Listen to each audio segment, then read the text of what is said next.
আসসালামু আলাইকুম। সবাই কেমন আছেন? আশা করি সবাই ভালো আছেন। আমিও ভালো আছি, আপনাদের দোয়ায় আল্লাহর রহমতে অনেক ভালো আছি। তো ছোট একটা রেসিপি নিয়ে চলে আসলাম।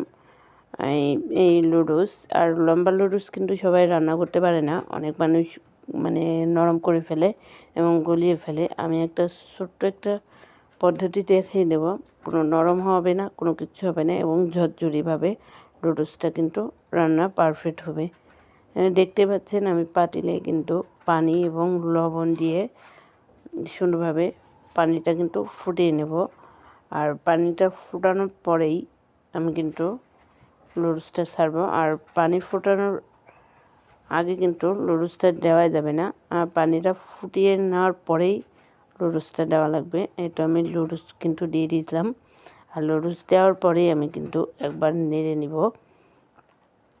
তো দেখতে পাচ্ছেন নেড়ে নেওয়ার পরে তো লুডুসটা কিন্তু হয়ে গেছে। আমি চেক করে নিচ্ছি, চেক করে দেখতে পারলাম পারফেক্টভাবে সিদ্ধ হয়ে গেছে। এখন অবশ্যই নামিয়ে ঠান্ডা পানি দিয়ে সাথে সাথে ঠান্ডা পানি দিয়ে কিন্তু ধুয়ে নিতে হবে।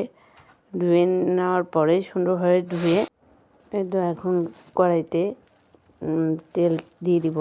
তেল দেওয়ার পরে তেল গরম হওয়ার পরে কিন্তু আমি পেঁয়াজ আর মরিচ যে কেটে রেখেছি আমি দিয়ে দিলাম। আর পেঁয়াজ মরিচ লাল হয়ে আসলেই আমি কিন্তু ডিম দিয়ে দিব। আর ডিম দেওয়ার পরেও আমি কিন্তু ভেজে নিব।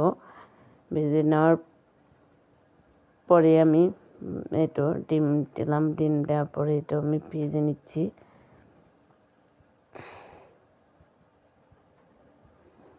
তো দেখতে পাচ্ছেন।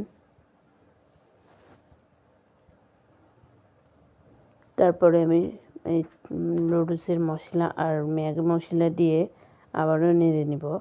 নেড়ে নেওয়ার পরে সয়া সস, তারপরে সয়া সস দিয়ে দিলাম 2 চা চামচ। আর টমেটো সস 1 চা চামচ দিয়ে আবারও নেড়ে নিলাম। নেওয়ার পরে আবার তারপরে লুডুস দিয়ে দেব। দিয়ে নেড়ে চেড়ে সুন্দরভাবে মানে মিশিয়ে নেব মশলার সাথে। তারপর একটু ভেজে নিয়ে এটা নামিয়ে ফেলছি। হয়ে গেছে কিন্তু দেখতে পাচ্ছেন লুডুস কিন্তু দেখতেই পাচ্ছেন লুডুস কিন্তু নরমও হয় নাই, গলেও নাই, একদম পারফেক্টভাবে কিন্তু সিদ্ধ হয়েছে। আর খেয়েও দেখাচ্ছি, অনেক কিন্তু টেস্টি হয়েছে। এভাবেই একবার রেসিপিটা ফলো করে রান্না করবেন অবশ্যই। ভিডিওটা ভালো লাগলে লাইক, শেয়ার, কমেন্ট আর অবশ্যই সাবস্ক্রাইব করে যাবেন। আল্লাহ।